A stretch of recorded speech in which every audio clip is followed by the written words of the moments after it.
power ha dịka waves ịgbagodere power na-abata na Biafra shiko is a very strong country for ndị na-ele ya na-asị get away you.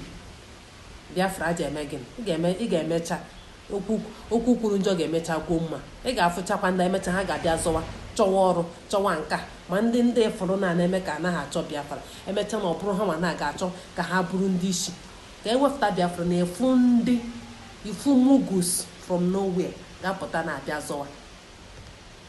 zọwa ma ndị ga-azawa ma ndị ga-achọ ka enye ha ọrụ ma ndị ga-achọ ka nka. It's not gonna be like that because Biafra is gonna be based on truth, your hard work. And you achọ ha mago people, corrupt people. As for the governor of Southeast, Cancun very good. Unu ga-awa obele okwu obele nshi na-emebi ike nwa ya wugodunu for now. Nkunu wugodo obele okwu ka stop godunu somewhere not godunu channel.